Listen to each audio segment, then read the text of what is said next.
notwithstanding anything in the foregoing provisions of this article, the President may, by public notification, declare that this article shall cease to be operative or shall be operative only with such exception and modifications and from such date as he may be specified.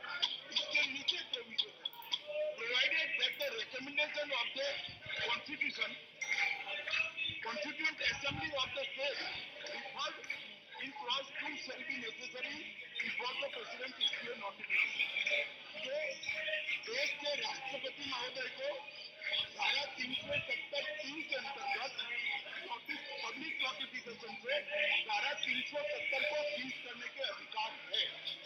आज सुबह राष्ट्रपति महोदय ने एक notification निकाला है, constitution order निकाला है, जिसके अंदर इन्होंने कहा है कि constituent assembly of Jammu and Kashmir mill Jammu and Kashmir assembly, क्योंकि अब कॉन्स्टिट्यूएंट असेंबली तो है ही नहीं, कॉन्स्टिट्यूएंट असेंबली समाप्त हो चुकी, तो कॉन्स्टिट्यूएंट असेंबली के अधिकार जम्मू एंड कश्मीर असेंबली में निहित होते, क्योंकि वहाँ राष्ट्रपति शासन है, इसलिए जम्मू एंड कश्मीर असेंबली के सारे अधिकार इस दोनों सदन के अंदर निहित है और राष्ट्रपति के ये ऑर्डर को हम शादी बहुमत से पारित कर सकते हैं। और महोदय, ऐसा पहली बार नहीं हुआ, इसके पहले कांग्रेस पार्टी 1952 में और 1962 में धारा 370 को यही तरीके से अमेंड कर चुकी है, वही रास्ते पर हम आ रहे हैं। अगर इतनी चर्चा कर लेते तो मैं पूरा डिटेल बताता, देश की जनता भी जान जाती, जम्मू कश्मीर के आवाम भी जान जाते, मगर मेरिट इतना नीचा, मेरिट है नहीं, सिर्फ पॉलिटिकल बातें करनी है, इसलिए यहाँ बैठकर शोर शराबा करने के लिए गए। मैं अभी भी अपील करता हूँ महोदय, आपके माध्यम से, गुलाम नबी साहब, ये आप तो कश्मीर से आते हैं, कश्मीर की पीड़ा को जानते हैं, धारा 370 कैसे कश्मीर का नुकसान कर रही है, मुझे मेरी बात तो रखने दीजिए, इतना भी अधिकार नहीं देंगे। वाद हो, विवाद हो, तर्क हो, मगर कुछ नहीं करना और सिर्फ शोर शराबा करना। और अभी भी मैं मानता हूँ कि सदन के सारे सदस्य अपनी अपनी सीट पर चले जाए, जितनी भी शंका कुशंका तो सवाल है, मैं सबके जवाब देने के लिए बाध्य हूँ, तैयार हूँ। धन्यवाद।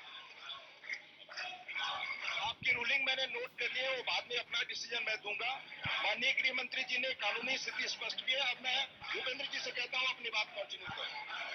सभापति महोदय, मैं आपके माध्यम से कहना चाहूंगा कि अभी माननीय गृह मंत्री जी ने बहुत ही स्पष्टता के साथ इस पूरे सदन के सामने यह स्पष्ट किया है कि 370 को लेकर पूर्व में जिस प्रकार के संशोधन कांग्रेस के द्वारा उनके समय में लाए गए थे, उन्हीं उपबंधों को आगे बढ़ाते हुए आज हमारी सरकार ने 370 को समाप्त किया है और केवल तो अभी सीधा प्रसारण देख रहे थे राज्यसभा से, जहां पर ऐतिहासिक लम्हा आज देश के सामने देश गवाह बना, जब गृह मंत्री अमित शाह ने महत्वपूर्ण विधेयक पटल पर रखे।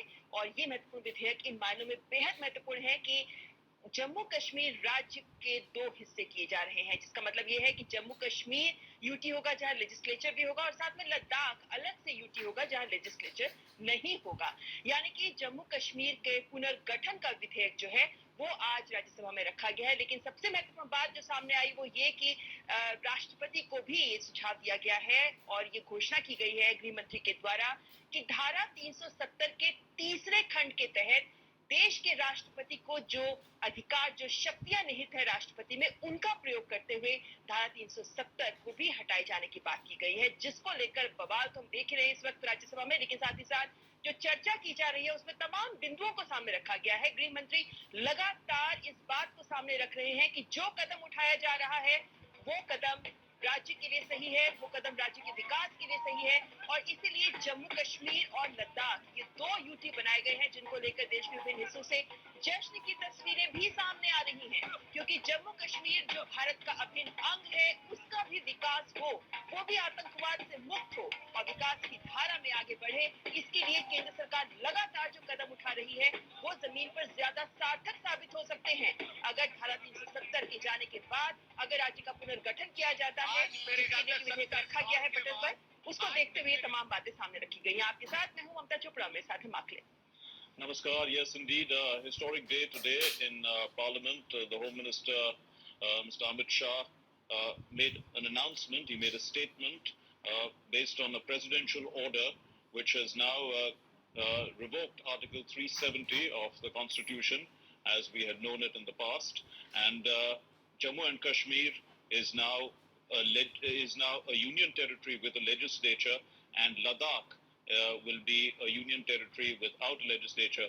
And Ladakh, because it has a large area and is sparsely populated, this works in consonance with what Ladakh's administration would desire, because otherwise they would have a lack of representation in an assembly.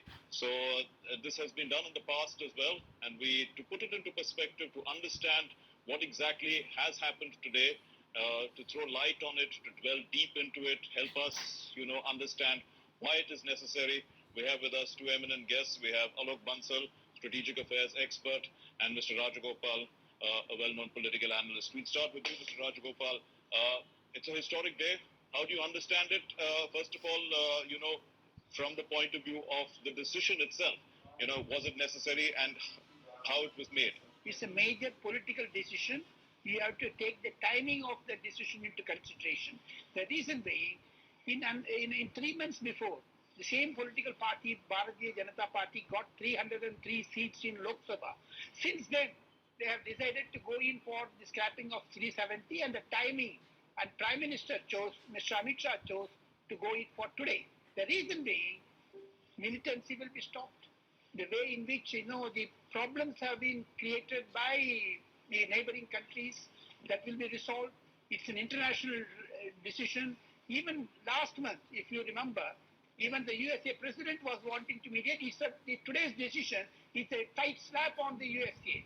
The reason being, it has got national, international, bilateral decisions, and kudos to the government which took a strong political decision to go in for the scrapping of this major decision of 370. If you remember, Marklin, yes, for the last 3-4 general elections, including Mr. Atal Bihari Vajpayee, whenever he went for NDA into a conglomeration of many political parties, 370 was kept away. Now, this government, having got majority both the house in Rajya Sabha and Lok Sabha, they have decided to go in for it.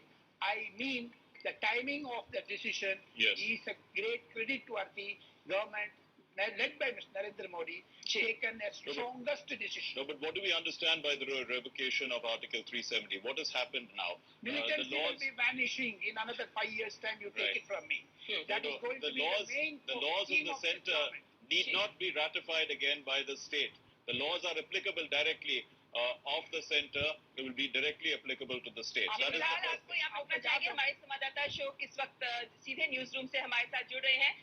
Ashok, Jammu Kashmir को लेकर एक बहुत बड़ा फैसला किया गया है। धारा 370 के लेकर हम देख रहे हैं अशोक लगातार कि किस तरीके से लगातार बातें उठती रही इसको लेकर, और इस बात को लेकर भी केंद्र सरकार को आगाह किया जाता रहा कि ऐसा नहीं होना चाहिए। लेकिन केंद्र सरकार ने हिम्मत दिखाई है और ये कि बड़ा कदम लिया, क्योंकि जम्मू कश्मीर भारत का अभिन्न अंग है। आप जम्मू कश्मीर को काफी हद तक कवर करते रहे हैं अशोक, ये बताइए हमें कि अब इस धारा 370 के हटने से जम्मू कश्मीर में जमीन पर क्या बदलाव नजर आ सकता है? देखिए ममता, सबसे पहली बात तो मैं ये कहूंगा कि आज वास्तव में एक भारत के लिए बहुत बड़ा ऐतिहासिक दिन है। आज हम लोग इस इतिहास को बनते हुए देख रहे हैं और अगली पीढ़ियों को हम बता पाएंगे कि कैसे हमने आंखों के सामने जम्मू कश्मीर का इतिहास जो है बनते हुए देखा। हम कहते हैं, अक्सर भी कहते हैं कि कश्मीर से लेकर कन्याकुमारी तक भारत एक है, लेकिन 370 जो धारा 370 कश्मीर में थी, वो भारत को जम्मू कश्मीर जो है, जम्मू कश्मीर को कन्याकुमारी तक जोड़ने के लिए जो धारा थी, वो कहीं ना कहीं एक विशेष जो दर्जा कश्मीर को मिला हुआ था, जम्मू कश्मीर को मिला हुआ था। उसके कारण हम भले ही कहते जरूर थे, लेकिन कश्मीर से लेकर कन्याकुमारी तक भारत एक नहीं था। लेकिन आज आज हम कह सकते हैं कि कश्मीर से लेकर कन्याकुमारी तक भारत एक है, हिंदुस्तान एक है। ममता, जैसा आपने कहा कि मैंने कश्मीर में, जम्मू कश्मीर में बहुत सारे हफ्ते 2002 के बाद से लेकर लगातार जितने चुनाव हुए मैंने वहां कवर किए, बहुत मैंने दिन बताए। मैं सिर्फ एक घटना से शुरुआत करता हूँ जो मुझे आज याद आ रही है और मुझे लग रहा है कि आज ये जो केंद्र सरकार ने ये जो बड़ा डिसीजन लिया है, कैसे जम्मू कश्मीर की आवाम के हक में है, उनके हित में है। मैं आपको ये बताता हूँ, मैं ये जो है 5 साल पहले जब जम्मू कश्मीर में विधानसभा के चुनाव होने थे, जब मैं वहां रिपोर्टिंग कर रहा था, मेरे जो ड्राइवर थे जम्मू कश्मीर के थे, उनके एक रिलेटिव जो है वो दूर किसी गांव में रहते थे। जब रिपोर्टिंग करते हुए हम दूर गांव में गए तो उन्होंने मुझसे, मेरे ड्राइवर ने मुझसे कहा कि क्या मैं अपने चाचा से मिलता चलूं और उनके घर हम चाय पी लेंगे। हालांकि ऐसा कम होता, लोग भरोसा नहीं करते, लेकिन मुझे मालूम था कि जम्मू कश्मीर के लोग जो है, गाँव के लोग किस तरह से जो है, जो भी आता है उसके लिए किस तरह से पलक पावड़े बिछा देते हैं। ममता, हम लोग उस ड्राइवर के घर गए, उस ड्राइवर के चाचा के घर गए, उनके चाचा ने हमको चाय पिलाई और उनके चाचा से जब मेरी लंबी गुफ्तगू हुई तो उनके चाचा ने मुझे एक ही बात कही। उन्होंने कहा कि आप हिंदुस्तान वालों ने हम कश्मीर वालों को हवा में लटका रखा है, या तो आप हमें पूरी तरह से छोड़ दीजिए या ये 370 हटाइए, हमें भारत से मिला दीजिए। आप ये बीच में 370 की दीवार जो खड़ी कर रखी है, हमें छोड़ दीजिए या हमें मिला लीजिए। आज मुझे लगता है कश्मीर की जो आवाम थी, जो चाहती थी कि हिंदुस्तान में कश्मीर जो हिंदुस्तान का हिस्सा हो, आज वास्तव में वो हिस्सा हो गया। और हमें ममता ये भी नहीं भूलना चाहिए कि हम जब ये कहते हैं कि जम्मू कश्मीर हमारा है, सिर्फ जम्मू कश्मीर में बल्कि कश्मीर के जो लोग हैं, जो तमाम कश्मीरी हैं, वो भी हिंदुस्तानी है, हिंदुस्तान का हिस्सा है। अशोक, यहाँ पे आपको रोकना चाहेंगे। फिलहाल बता दें कि सुषमा स्वराज के इस वक्त ट्वीट भी आ रहे हैं जिसमें वो कह रही हैं, बहुत साहसिक और ऐतिहासिक निर्णय, श्रेष्ठ भारत एक भारत का अभिनंदन। I congratulate the Prime Minister and all members of Parliament who helped in the passage of this bill. Ashok, कह सकते हैं ये बात कि जिस तरीके से ये ट्वीट लगातार सामने आ रहे हैं, उन्होंने ये भी कहा है कि 3 तलाक से संबंधित क्रांतिकारी विधेयक को पारित करवाने के लिए प्रधानमंत्री जो उन सभी सांसदों का अभिनंदन। लेकिन आज जो उन्होंने बात की, उन्होंने आज ट्वीट किया जो ये बात की, श्रेष्ठ भारत एक भारत, ये एक ऐसी सोच है जिसको आगे तक लाना बहुत जरूरी है। फिलहाल आपसे वापस आपके पास आएंगे अशोक, लेकिन अपने दर्शकों को हम एक बार सुना देते हैं कि गृह मंत्री अमित शाह ने इस मुद्दे पर बात करते हुए राज्यसभा में क्या कुछ कहा। मैं संकल्प प्रस्तुत करता हूं कि ये सदन अनुच्छेद 370(3) के अंतर्गत भारत के राष्ट्रपति द्वारा जारी की जाने वाली निम्नलिखित अधिसूचनाओं की सिफारिश करता है। संविधान के अनुच्छेद 370(3) के अंतर्गत भारत के संविधान के अनुच्छेद 370 के खंड 1 के साथ पठित अनुच्छेद 370 के खंड 3 द्वारा प्रदत्त शक्तियों का प्रयोग करते हुए राष्ट्रपति संसद की सिफारिश पर यह घोषणा करते हैं कि यह दिनांक जिस दिन भारत के राष्ट्रपति द्वारा इस घोषणा पर हस्ताक्षर किए जाएंगे और इसे सरकारी गैजेट में प्रकाशित किया जाएगा, उस दिन से अनुच्छेद 370 के सभी खंड लागू नहीं होंगे, सिवाय खंड 1 के नामक तदनुसार पढ़ा जाएगा। जम्मू और कश्मीर राज्यों पर लागू होंगे। इस बात के सिवा अनुच्छेद 152 अथवा अनुच्छेद 301 में निहित किसी अफवाह अथवा इस संविधान के किसी अन्य अनुच्छेद अथवा जम्मू और कश्मीर संविधान के किसी अन्य उपबंध अथवा कोई कानूनी दस्तावेज, अध्यादेश, अनुक्रिया, नियम, विनिमय, अधिसूचना, नीति, विवाद अथवा भारत के भूभाग में कानून के प्रवर्तन अथवा कोई अन्य लिखित संधि अथवा समझौते जैसे अनुच्छेद 363 के अंतर्गत परिकल्पित हो और अन्यथा न हो। भारत के राष्ट्रपति की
इस वक्त जिस तरीके से आपने सुना, गृह मंत्री अमित शाह ने स्पष्ट किया है कि किस तरीके से अब धारा 370 नहीं रही है, और इसके अलावा उन्होंने पुनर्गठन, जम्मू कश्मीर राज्य के पुनर्गठन की भी बात की। फिलहाल इस मुद्दे पर लगातार राजनीतिक प्रतिक्रियाएं भी सामने आ रही हैं। आपको बता देते हैं कि अरुण जेटली ने इस मुद्दे पर क्या कुछ ट्वीट किया। उन्होंने कहा, The decision of the government will help the people of Jammu and Kashmir the most. More investment, more industry, more private education institutions, more jobs and more revenue. The government's decision in relation to Article 370 is a monumental decision towards national integration.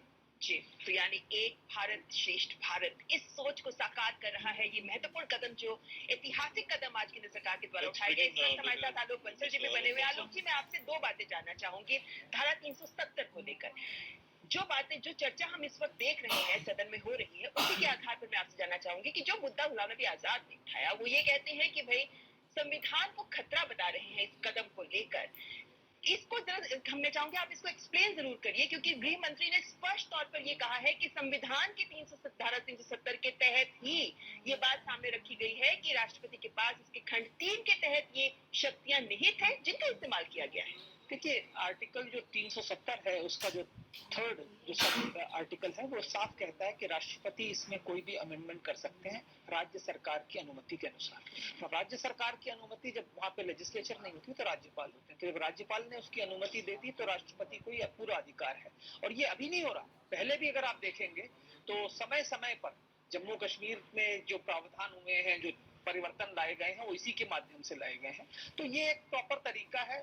और अब ये जो प्रावधान आ गए हैं, इसका मतलब ये है कि अब जो जम्मू कश्मीर के जो लोगों के जो वहां पे जाने में, वहां पे जो नागरिकता हासिल करने में जितने भी रेस्ट्रिक्शंस थे, वो सारे खत्म हो जाएंगे। क्योंकि अभी क्या है, जो लोग पाकिस्तान से आए हुए रेफ्यूजीज थे, जो दशकों से रह रहे थे, उनको नागरिकता मिल जाएगी। अभी जो कंपनियां हैं, क्योंकि अभी पिछले कुछ सालों से क्या हो रहा था, जम्मू कश्मीर में और ज्यादा जो नियम कायदे थे वो इस कदर बनाए जा रहे थे कि उसका जो इंटीग्रेशन था वो मुश्किल होता जा रहा था।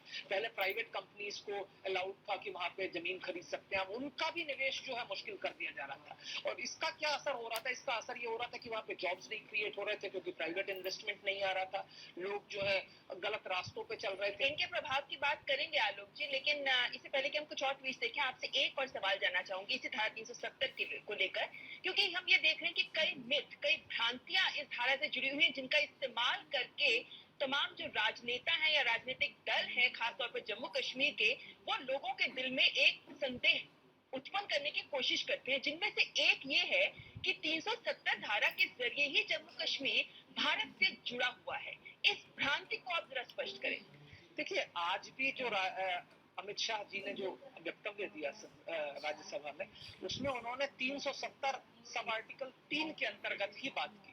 तो अगर आप देखेंगे, उन्होंने 370 हटाई नहीं है, उन्होंने 370 में अमेंडमेंट्स किए हैं, जो प्रोविजंस हैं उसके अंतर्गत किया है।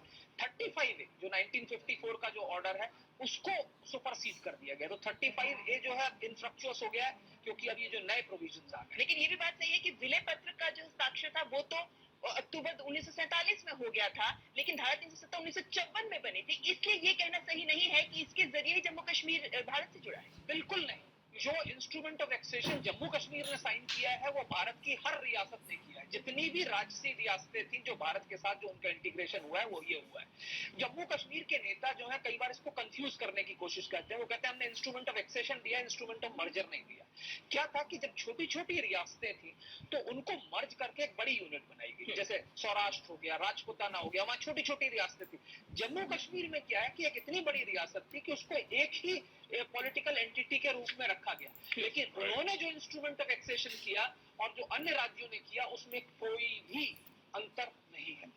Let's focus a little bit on what Mr. Arun Jaitley has said, because he's been tweeting quite a lot now on the subject. And one of the important points he says is that separate status led to separatism. There's no dynamic nature, no dynamic nation can allow this situation to continue. Mr. Rajagopal, would you like to throw light on that? Mr. Arun Jaitley's point of view is, being a finance minister, he was defense minister, he knows the subject, and he hails from Jammu. And his father-in-law, Mr. Dogra, was minister in Jammu Kashmir cabinet. Therefore, Mr. Arun Jaitley has got full knowledge on that subject. That is why he has been tweeting the investments part. Mr. Lin, you take it from me. Prime Minister Narendra Modi's vision for 2014 to 2019 was northeastern states. He improved them. In 2019, at the beginning of his tenure NDA 2, Modi 2, he started to deal with Jammu Kashmir. What does it mean? The timing, the secrecy part, what he meant, and 370 and 35A, the amount of secrecy he maintained is all kudos to the government, which taken a political decision when the time opposition or in disarray, Congress को तो कमर तोड़ करके जवाब मिला है 2019 चुनाव में, उसी के नतीजे में प्रधानमंत्री ने ये कदम उठाया है, ये स्वागत की पात्र में है. I'd request my producer to play some of these tweets of Arun Jaitley. We have them with us, and perhaps we can share it with the audience, with the viewers. My compliments to the Prime Minister and the Home Minister for correcting a historical blunder.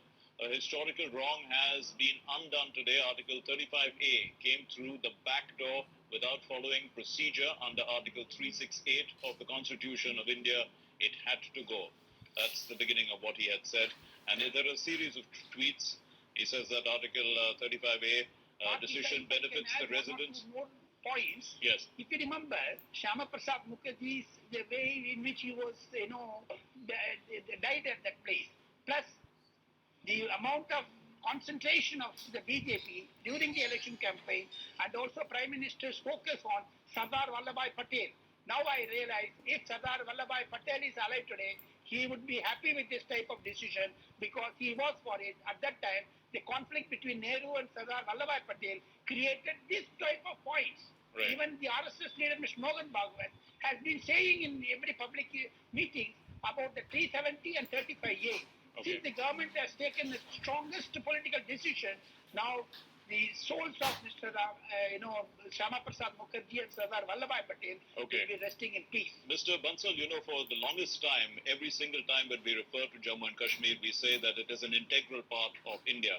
And, all our statements also say that. But, Article 370 and 35A did not quite give it that integral part of India's status, isn't it? There was that sense of autonomy was giving them, as Mr. Jaitley says, a sense of separatism. There is no doubt about it. In fact, if you remember, Prime Minister Nehru had said that this is a temporary provision of the Constitution which will actually wither away with time. Yes. Regrettably, it did not wither away. In fact, if you remember Shyama Prasad Mukherjee's agitation, it said, एक देश में दो विधान दो निशान नहीं चलेंगे. That means in a country you cannot have two separate constitutions and two separate flags. Now if you'll see, this order, presidential order, also does away with this requirement of constitution. It says, where it says the state's constitution, it will refer to the provisions of Indian constitution which refer to state. So that means virtually it's actually de facto eliminating the requirement of that separate constitution which was there. So now we are actually moving towards ek nishan, ek vidhan. That is one flag, one constitution. So we are moving towards that, and that special status which created where people felt that they could not go to Jammu and Kashmir, they had certain restrictions. A citizen of India felt that he could not go and acquire property, and more significantly, the women of the state who were denied that their children could not inherit property, which was actually a serious breach of constitutionalism, created a huge gender disparity because a male marrying outside, his children could acquire property, but a female marrying outside the state, her children could not get the property of their grandparents. This was actually huge anomalies were there. There were problems of reservation, which of course a separate bill has been brought in.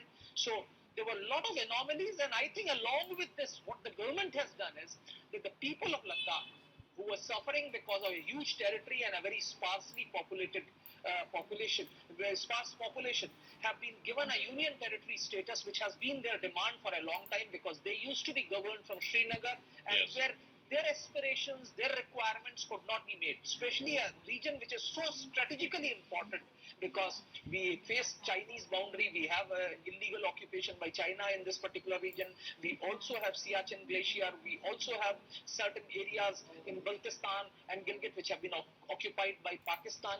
So this was a very, very important facet, and its aspirations could not be met in a big state like Jammu and Kashmir where their population hardly was represented. So now giving them a UTM status will ensure that a resourceful region like Ladakh will get its due share and will develop. fully. Rajagopalan जी, इससे पहले कि हम कुछ और tweets और प्रतिक्रियाएं देखें, यहाँ पर आपसे ये भी जानना चाहेंगे, जो भी सवाल उठ रहा है उसके साथ साथ, क्योंकि क्या फर्क पड़ सकता है जम्मू कश्मीर राज्य पर इस निर्णय के साथ, इसके साथ साथ ये भी जानना चाहेंगे कि हर ऐसे कदम को उठाने के लिए एक राजनीतिक इच्छा शक्ति की जरूरत होती है। क्या कारण देखते हैं आप कि आज तक आजादी के 7 दशक में भी कोई सरकार ये कदम नहीं उठा सकी और अब केंद्र सरकार ने ये कदम उठाया? 2019 में 23 तारीख 300 सीट मिला था ना जी, हो सकती है। जो बंसल साहब ने वर्णन किया है, मुझे मौका भी नहीं दिया, सारा उन्होंने एकदम एक्सप्लेनेशन दे दिया है, एक्सप्लेन कर दिया है। लेकिन मुझे एक आश्चर्य हो रहा है, 6 साल कैसे जम्मू कश्मीर असेंबली का टेन्योर रखा है? The way in which they have done it, now it will be 5 years only. The way in which the constitution amendment plus during the regime of Sushil Kumar Shinde and even Pranab Mukherjee, they did not have this type of interest to take it forward. But आपने ठीक से पूछा, 2019 का चुनाव का नतीजे से नरेंद्र मोदी ने एक अच्छा सा कठिन जो प्रश्न लेके आया है आज, उसी लिए 370 35 ये समाप्त हो जाते हैं। 35 ये में जैसे बंसल साहब ने वर्णन किया है, इनहेरिट नहीं कर सकती एक औरत ने दूसरी से शादी करने में, उनकी प्रॉपर्टी भी नहीं मिलेगी। लेकिन आज जैसे ट्रिपल तलाक में आवाजी दिया है मुसलमान औरतों के लिए, प्रधानमंत्री का अमित शाह का निर्णय आज कम से कम 50% जम्मू कश्मीर में जितना भी औरत लोग है उसके लिए आवाजी मिला है, फ्रीडम मिल गया है, यानी आपका कहना ये है का कि मिल गया है, जी, प्रॉपर्टी का इंपॉर्टेंस मिला है। Therefore, 35 ये removal is a very major step in the right direction. जी, यानी कि देश के आवाम ने प्रधानमंत्री नरेंद्र मोदी को ये ताकत दी कि वो इस तरीके का निर्णय ले सके जो सामने आया। हालांकि एक बात जरूर स्पष्ट करना चाहेंगे, क्योंकि लगातार ये बात कही जा रही है कि वहाँ की महिलाएं अगर बाहर के व्यक्ति से, जम्मू कश्मीर के बाहर किसी से विवाह कर लेती हैं तो उनको संपत्ति में अधिकार खत्म हो जाता है, वो वहाँ पर उनके 35A के तहत जो अधिकार है वो खत्म हो जाते हैं। लेकिन जम्मू कश्मीर उच्च न्यायालय ने एक अहम निर्णय लेते हुए महिलाओं को ये अधिकार जरूर दिया, लेकिन उनके बच्चों को ये अधिकार नहीं मिल पा रहा। तो ये अभी भी मौजूद है कि उनके बच्चे आगे, लेकिन अब तस्वीर बिल्कुल बदल गई है। आने वाले वक्त में स्पष्ट हो पाएगा कि कहां तक ये तस्वीर जमीन पर बदला दी जाएगी। आलोक जी, आपसे वापस आएंगे आपके पास, लेकिन इस वक्त हमारे संवाददाता अशोक हमारे साथ न्यूज रूम से जुड़े हुए हैं। अशोक, चूंकि सारा मसला राजनीतिक नहीं बल्कि आवाम से जुड़ा हुआ है, क्योंकि जब हम बात करते हैं जम्मू कश्मीर की तो बात जम्मू कश्मीर के लोगों की हो रही है, यानी जम्मू की, श्रीनगर कश्मीर की और साथ ही साथ लद्दाख की, लद्दाख जो अलग यूटी बन रहा है। इस सब के मद्देनजर आप बता रहे थे किस तरीके से जमीन पर लोगों के बीच में भी ये एक सोच थी, ये एक इच्छा रही कि हमको विकास मिले, जिसके लिए अगर हमें भारत के साथ पूरी तरह जुड़ना है तो हम जुड़ जाएं। बहुत सारी ऐसी ग्राउंड रिपोर्ट्स के बारे में मैं जानती हूँ जिसमें ये कहा जाता है कि सिर्फ एक मुद्दा वहां पर इतना हावी है कि उसके तहत चाहे महिलाओं के अधिकारों की बात करें, बच्चों के विकास की बात करें या अन्य विकास के आयाम की बात करें, वो सब पीछे रह जाते हैं। जबकि अब इस महत्वपूर्ण निर्णय से हम मान सकते हैं कि विकास के सभी आयाम सभी वर्गों तक पहुंच पाएंगे। जी हाँ, बिल्कुल ममता, आप ठीक कह रही है। मैं आपको याद दिला दूं, जब चुनाव का ऐलान हुआ ही था, उसके बाद प्रधानमंत्री नरेंद्र मोदी ने जो अपने टेलीविजन चैनल को इंटरव्यू दिए थे, उन इंटरव्यूज में प्रधानमंत्री ने साफ तौर पर ये कहा था कि 370 और 35A के ऊपर जो है हम अपना काम करेंगे। जब उनसे पूछा गया था तो उन्होंने यही कहा था, उन्होंने कहा था कि दरअसल 370 के कारण, धारा 370 के कारण कश्मीर का जो विकास है, कश्मीर के जो लोग हैं उनका विकास नहीं हो पा रहा, कश्मीर का विकास नहीं हो पा रहा। उन्होंने कहा कि धारा 370 लगने के कारण वहां पर जितने भी इन्वेस्टर्स हैं जम्मू कश्मीर में, वो कश्मीर में जाते नहीं है, वहां पर इन्वेस्ट नहीं करते। और जो बड़े बड़े प्रोफेसर हैं जो वहां पर अगर एजुकेशन के हिसाब से, तो प्रधानमंत्री ने याद दिलाया था कि कोई प्रोफेसर अगर वो चाहता है कि जम्मू कश्मीर में जाकर वहां पर कोई एजुकेशन के क्षेत्र से जुड़े और वहां के बच्चों को पढ़ाए, तो उसको वहां पर रहने की समस्या आएगी, उसके परिवार को वहां ले जाने की समस्या आएगी। तो इस तरह की बड़ी सारी अड़चने हैं जो जम्मू कश्मीर के आवाम को नहीं मिल पा रही है। और हमें यह भी समझना पड़ेगा ममता की, जब हम 370 की बात करते हैं तो ये मुद्दा 370 जो है, ये वैली जो है, कश्मीर घाटी जो है, उसके कुछ हिस्से में जो लोग रहते हैं, ये उनके लिए एक तरह से पाकिस्तान को और भारत को ब्लैकमेल करने का एक तरह का जरिया बना हुआ था। वो कहते थे, ये बड़े सारे जो नेता थे, चाहे वो उनमें मेन स्ट्रीम के नेता क्यों नहीं हो, वो कहते थे कि 370 पर अगर आ चाहिए तो देखिए इस तरह से हो जाएगा, हिंदुस्तान जल जाएगा। आपको याद होगा महबूब मुफ्ती ने कहा था कि 35 से हटाया गया तो कश्मीर में भारत का झंडा उठाने वाला कोई नहीं मिलेगा। इस तरह की धमकियां दी जाती थी, वहां के अलगाववादी नेता इस तरह की धमकी देते थे। लेकिन आवाम जो है सिर्फ वो वैल्यू तक सीमित नहीं है, और वैल्यू में भी भारत के पक्ष में बहुत सारी आवाजें हैं, लेकिन वहां पर डर के कारण, खौफ के कारण जो है वो लोग बोलते नहीं थे। अब अगर जरा वैली से बाहर निकलिए आप, ऐसा कैसे हुआ कि इस बार पहली बार ऐसा हुआ कि कांग्रेस ने अपने इतिहास में, आप याद कीजिए, पहली बार कांग्रेस ने अपने घोषणा पत्र में ये कहा कि वो 370 और 35 से जो हटाने नहीं देंगे।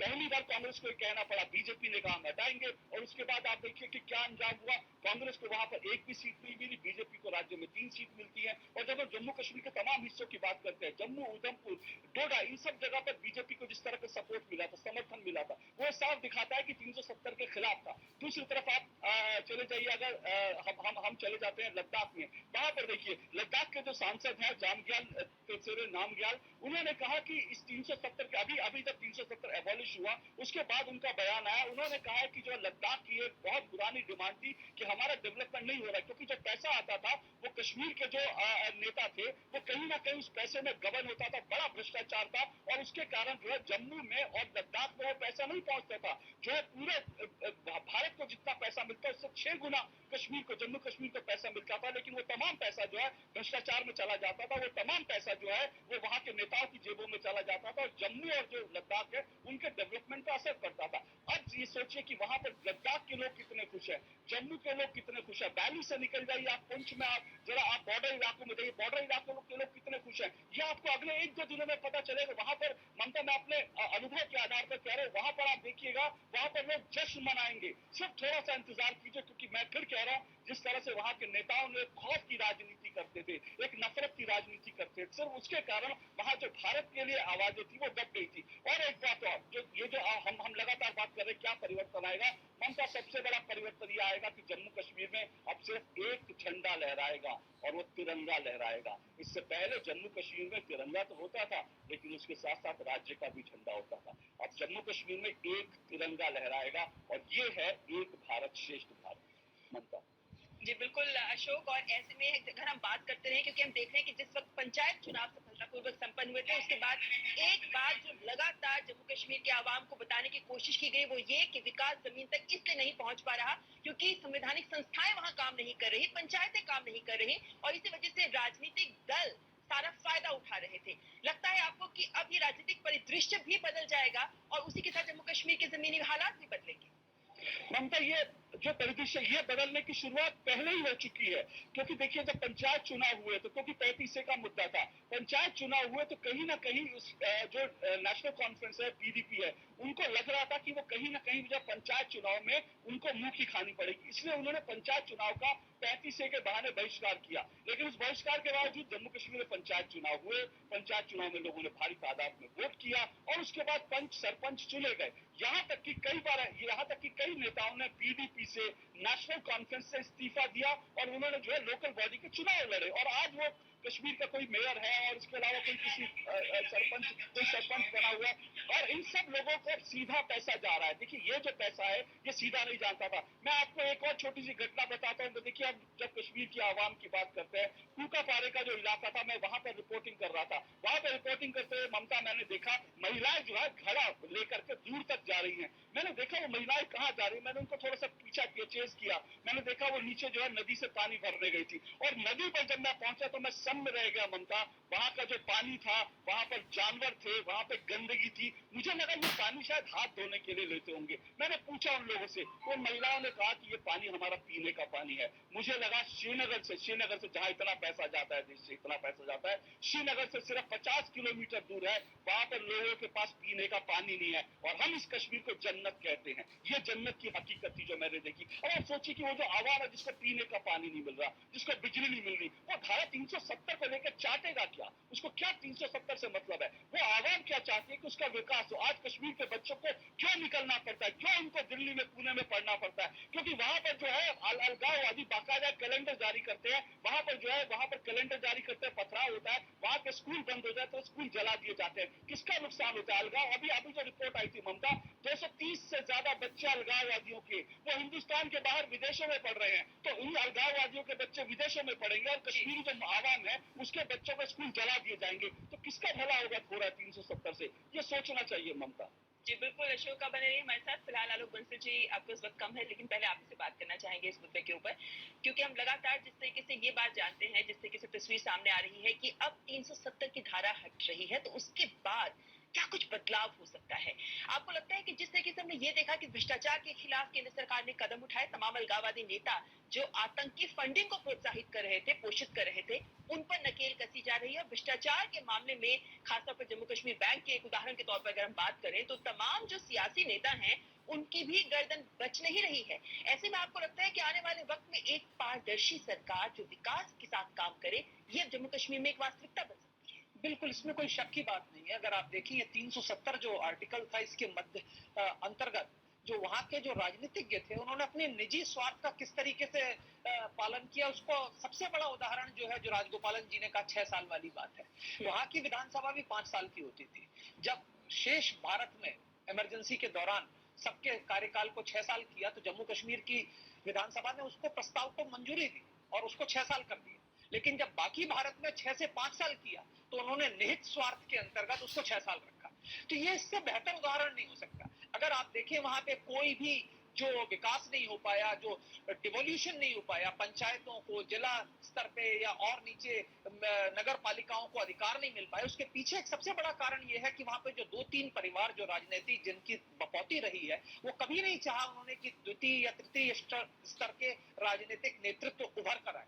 और वहीं पे उन्होंने जो है ना कोई प्राइवेट सेक्टर को इन्वेस्ट करने दिया, ना कुछ किया। और इसके कारण जो है इतना ज्यादा पैसा देना, अगर आप देखें केंद्र सरकार ने जिस हिसाब से अनुदान जम्मू कश्मीर को दिया है और उसके बावजूद आज जम्मू कश्मीर में जो वास्तविकता में जिन लोगों को आवश्यकता है उनका विकास नहीं हुआ। जो गरीब हैं वो गरीब ही रहे हैं, ना शेड्यूल्ड ट्राइब्स या जो गुज्जर हैं, बकरवाल हैं, वो बेचारे गरीबों में हैं। लेकिन जो लोग पैसे वाले हैं, जो लोग राजनीतिज्ञ हैं, उन्होंने पैसा खूब जमा किया और कईयों ने विदेशों में जमा किया, अपने बच्चों को, अपने परिवार के लोगों को बाहर भेज दिया और राज्य के विकास की तरफ बिल्कुल भी ध्यान नहीं दिया। अब इसके हटने के बाद अब मेरे ख्याल से जो सरकार है, जो पैसा है वो पंचायतों में, नगर पालिकाओं में जाएगा और जैसे जैसे वो पैसा नीचे जाएगा, जो गांव है वहां पे विकास देखने को। आप कुछ कहना चाहते हैं राजगोपाल? मैं जरूर कहना चाहता हूँ। ये 6 साल के बाद बंसल साहब ने विस्तार से अनाउंस कर दिया है, लेकिन मुझे एक ही चीज है, राजनीतिक करस्पॉन्डेंट के दौर पर कम से कम 10 चुनाव मैंने देखे लोकसभा की। इस बार राहुल गांधी ने प्रधानमंत्री को 56 इंच बोला था, 56 इंच लिखा दिया है नरेंद्र मोदी ने आज ये फैसला से, क्योंकि this is an important decision which no other prime minister would have taken because it needs lot of strength, lot of vision. And as you asked me, madam, in another 5 years, you see the foreign direct investments coming into the tourism sector inside Jammu Kashmir and Ladakh side. There will be more hotels, there will be more employment opportunities, and जैसे 500 रुपया को मैं पत्थर मारते थे ना, वो समाप्त हो जाएगा 1 साल के अंदर अंदर, देखते जाइएगा। जो मिलिटेंसी खत्म हो जाएगी। And second thing, I want to repeat it, whatever the US president was wanting to intervene, he has been given a tight slap by the government of India. एक बात यहाँ पे पूछना चाहूंगी आलोक जी, आपके जाने से पहले, कि सुरक्षा के लिहाज से, क्योंकि हम जानते हैं जम्मू कश्मीर हमारे लिए कितना महत्वपूर्ण है, सामरिक आधार पर हम समझने की कोशिश करें, इस मोर्चे पर अब क्या बदलाव हो सकता है? देखिए बहुत बड़ा बदलाव होगा। एक तो क्या है कि अभी तक जो राज्य सरकार जितने भी अड़ंगे लगाती थी सुरक्षा के मामलों में वो नहीं लग सकते। अभी तक क्या था कि कई बार इंफॉर्मेशन लीक हो जाती थी। अब जो है यूनियन टेरिटरी बनने के बाद जम्मू कश्मीर की जो पुलिस है वो एक तरीके से केंद्र के अंदर आ जाएगी, तो सुरक्षा में ज्यादा समन्वय हो पाएगा। और जो है अभी तक जो इस बार जो सरकार ने एक सबसे बड़ा जो महत्वपूर्ण बदल किया है, किसी को नहीं बताया क्या प्रोविजन आने वाला था। आज जब तक अमित शाह जी ने संसद में नहीं बोला, सब लोग कयास लगा रहे थे, पर किसी के पास हकीकत नहीं मालूम थी कि क्या होने वाला है। तो ये बहुत बड़ी चीज है। ये इसलिए किया गया क्योंकि पहले ये देखा गया है कि जब भी राज्य सरकार या कई राज्य लेवल के जो राजनीतिज्ञों के साथ कोई चीजें शेयर की गई हैं, वो दूसरों के पास चली गई है, एंटी नेशनल एलिमेंट्स के पास चली गई है, सेपरेटिस्ट के पास चली गई है, मिलिटेंट्स के पास चली गई है। तो अब जब ये यूनियन टेरिटरी बन जाएगा, वहां पे कोई भी जा सकता है, कोई भी आ सकता है, उसका पूरी तरह से भावनात्मक रूप से जो इंटीग्रेशन जो होना चाहिए वो हो जाएगा। हमारी जो रेलवे लाइंस जानी थी जिनमें जो बढ़ रही हैं, जितने भी विकास के कदम है, प्राइवेट सेक्टर इंडस्ट्री जो है वहां पे आके इन्वेस्ट कर सकती है, होटल्स बन सकते हैं। अभी तक क्या था, जम्मू कश्मीर में पर्यटन के नाम पे 2-4 चीजें थी, श्रीनगर, गुलमर्ग, पहलगाम, बस यहीं जाते थे। आप देखिए किश्तवाड़ देखिए, भदरवा देखिए, इतनी सुंदर सुंदर जगह है, गुरेज देखिए, जहां पे कि कोई विकास नहीं हो पा रहा था, क्योंकि जो वहां के जो वेस्टेड इंटरेस्ट थे वो नहीं चाहते थे कि कहीं और जाए, वो सिर्फ वहीं पे चाहते थे। आप देखिए अन्य क्षेत्रों का विकास होगा, वहां पे फार्मास्यूटिकल इंडस्ट्री के लिए बहुत बड़ा स्कोप है, तो वहां पे हैंडीक्राफ्ट का बहुत बड़ा स्कोप है। तो अब आप देखेंगे कि लोग वहां पे इन्वेस्टमेंट होगा, क्योंकि अभी तक जो इन्वेस्टमेंट रुका हुआ था वो आगे एक बहुत बड़ा संवेदनशील मुद्दा, इमोशनल इशू है कश्मीरी पंडितों को लेकर। आपको लगता है कि अब वो राह आसान हो जाएगी? बिल्कुल। जो सरकार की एक वो थी डिफेंस कॉलोनीज की कश्मीरी पंडितों के लिए सेपरेट क्या कहते हैं जो सेटलमेंट्स की थी, वो सब पूरी हो जाएगी। अब जो भी कश्मीरी पंडित वापस जाना चाहे उसके लिए एक सेटलमेंट, एक नया शहर बनाया जा सकता है, बसाया जा सकता है, और वहां पूरी सुरक्षा मुहैया कराई जा सकती है। We've been talking about the impact that it has had for the state of Jammu and Kashmir. Now it's become a union territory. We have to understand, we are in a democracy, so the will of the people matters.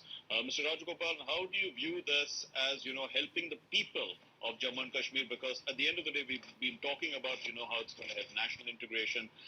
It's going to help the linking, in a sense, because this autonomy that Jammu and Kashmir had was not really fully linked with the country. Now this linkage, this helping of national integration, how is it going to help the people of Jammu and Kashmir in the democratic sense? It will definitely help the people live. The reason being, if you see the last UPSC examinations, first timers, how many, at least 3 students have come toppers in the UPSC exams in Jammu and Kashmir region. What does it indicate? Indicates that youths are wanting to have a freedom type. Second thing, the first time voters, those who are below 18 years, are all interested in a peace. They don't want everyday patrao or type of bombings in their villages, in their areas, but they want development, revolutions. So therefore, people will be getting benefited, especially as you ask the Kashmiri Pandits, they will be more happy. I just got a message from Coimbatore and Madurai that this Jammu Kashmir से पंडित लोग उधर 10-15 साल पहले गए थे, वो लोग जश्न मना रहे हैं।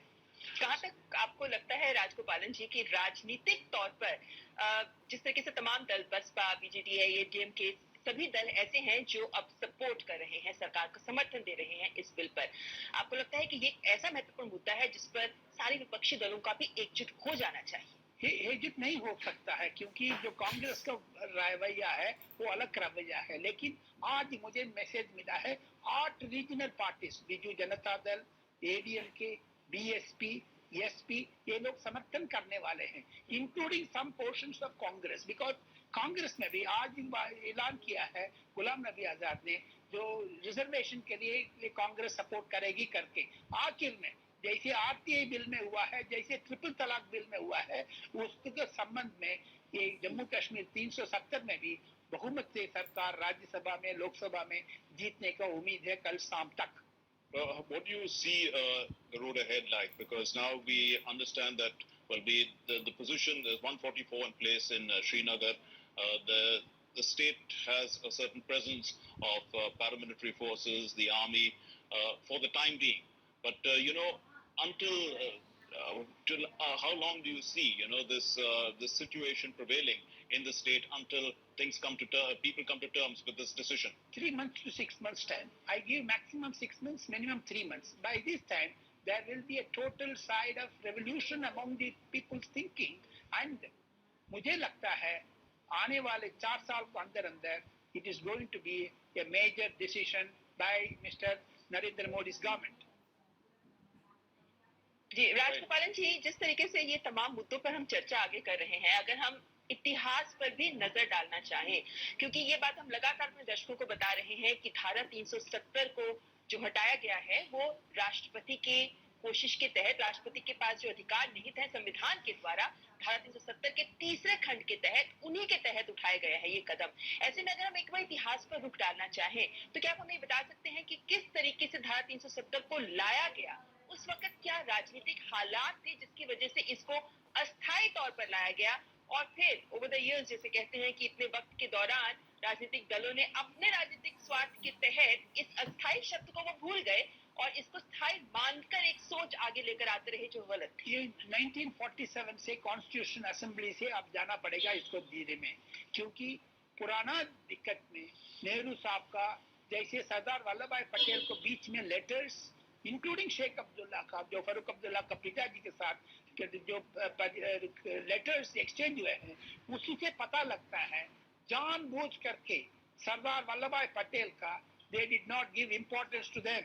That is why this country was suffering for 70 years. If you remember, 3-4 occasions Prime Minister indicated this, even in the Jammu Kashmir meetings, where there was a difference between Mr. Jawaharlal Nehru and also Mr. Sardar Vallabhbhai Patel. Today, the entire thing has come to a rest, and Mr. Narendra Modi's and Amit Shah's decision to scrap 35A will have a major repercussions in the state, because the properties will be given to the those who have been wanting to purchase or sell the properties. For outsiders, this state will also be helpful. Right. So currently we know that this is by a presidential order, and it is for revocation of Article 370. What exactly is the impact on 35A? We are not yet actually sure, because that has not really been mentioned in the order, the presidential order as of date. We have been joined by Lieutenant General Rakesh Sharma, who is also with us in the studio. General Sharma, how do you view this decision and its impact in Jammu and Kashmir? Look, firstly, it's a historic decision. It's a decision that's been pending for good about nearly 80 years, and we needed to take a decision like this. The status quo, what was happening in last 30 years, was not acceptable. We wanted to make the change was required.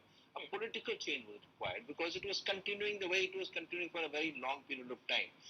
And this is one very historic day for us, that finally a decision has been arrived at, and it changes the very arithmetic of the entire situation in the valley and in the areas of Jammu and Ladakh.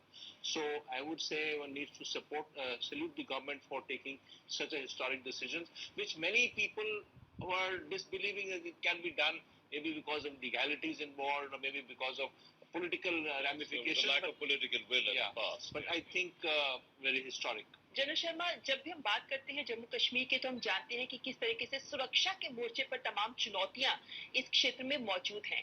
अभी तक सेना जिन चुनौतियों का सामना करती रही है, अब इस धारा के हटने के बाद उस मोर्चे पर क्या फर्क आ सकता है? पहली बात कहा जाए तो जो इलाका जम्मू का है, और जम्मू से मैं पीर पंजाल के साउथ के इलाके की बात करूंगा, तो उस इलाके में तकरीबन हालात ठीक ठाक है, और उस इलाके में तकरीबन पिछले 8-10 साल से ऐसा कुछ खास नहीं हुआ है। लद्दाख को बिल्कुल सेपरेट कर दिया जाए, जम्मू कश्मीर का ज्यादातर हिस्सा, 60% ज्यादा हिस्सा लद्दाख का हिस्सा है, वो जम्मू एंड कश्मीर का हिस्सा नहीं है। तो लद्दाख का हिस्सा सेफ था। इस वैली में, दैट इज कश्मीर की वैली में भी 6 डिस्ट्रिक्ट है जिसमें ज्यादा तकलीफ थी। 6 डिस्ट्रिक्ट जो कि साउथ के डिस्ट्रिक्ट है, और 2 डिस्ट्रिक्ट सेंट्रल डिस्ट्रिक्ट जो बडगाम और श्रीनगर, इन 6 डिस्ट्रिक्ट में थोड़ा सा सिचुएशन खराब थी। और हो सकता है कि इसमें लोगों को, क्योंकि पॉलिटिकल पार्टीज है, कुछ लोगों का रेडिकलाइजेशन काफी हो चुका है, और इसमें थोड़ा आपको कंट्रोल करने की आवश्यकता पड़े। तो मेरे हिसाब से आई थिंक ये सब पूरा विचार किया गया होगा पहले ही कि ऐसा हो सकता है, और उस कारण से ही एक्स्ट्रा फोर्सेस को वहां भिजवाया गया, उस हिसाब से ही पूरा प्लानिंग हुआ है। ये कहना कि कुछ नहीं होगा, ये शायद जल्दी है, but I am sure government ने इस पर विचार करके ही इस विषय में आगे बढ़े। General Sharma, no, we understand that both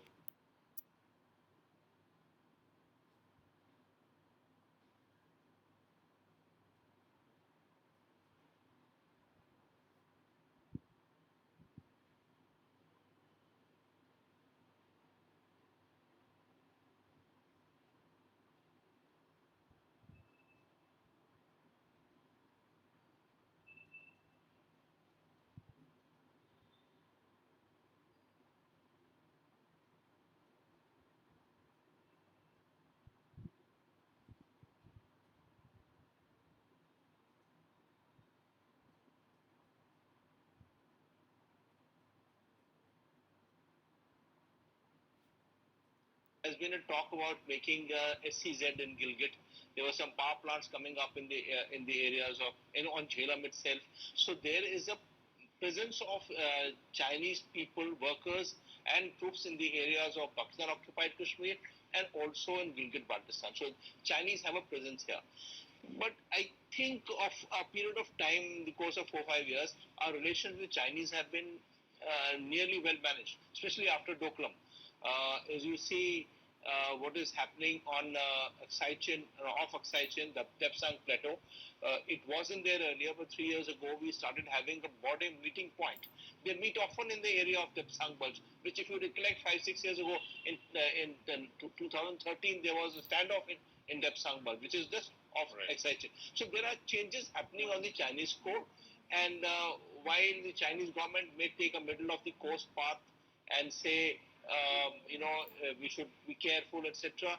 But I don't think what they have done in Xinjiang in their own province, which is north of Srinagar, north of J&K, I don't think the Chinese will overreact. That's my reading of the judgment, reading of the situation. Yes. But the issue about Pakistan is a separate issue. Pakistan has identity which defines itself by anti-Indianism, by J&K, Kashmir as an issue. The nation is bound itself by these two issues, that there is something called Islam, of course, and there is anti-Indianism and Kashmir. The whole nation has got no other standing other than these issues. So obviously, since it is an identity issue in Pakistan, they would be more concerned and they would be more inimical to our what decision has been arrived at. Given case issues, somebody has already written to the Secretary General of United Nations. All this is a part. We would have planned management of the situation, and I think we'll be able to handle it. Right, but would you think that, with the current, let's say, division of Ladakh and Jammu and Kashmir, now the situation is, this is a step towards, let's say, in the long run, regaining the entire Jammu and Kashmir as an integral whole? Is that even possible to think now like that? Right. Very interesting. It's a question that's going to be asked because people will be thinking in the future. Very interesting question. In Prime Minister Narasimha Rao's time, this was passed by the Parliament that the entire J&K is one state, and that one state includes Aksai Chin, it also includes Shaksgam Valley. Gilgit-Baltistan area is also POK is part of Indian entity as our own part, and so be it. And I think that future has what future has in store, let future decide. For our side, we must stand to this firm commitment that these were our areas. They were wrongly taken over in 1948 by the Pakistanis, by the so-called tribal invasion, and we must work to this end to integrate the state into one. And that's the parliamentary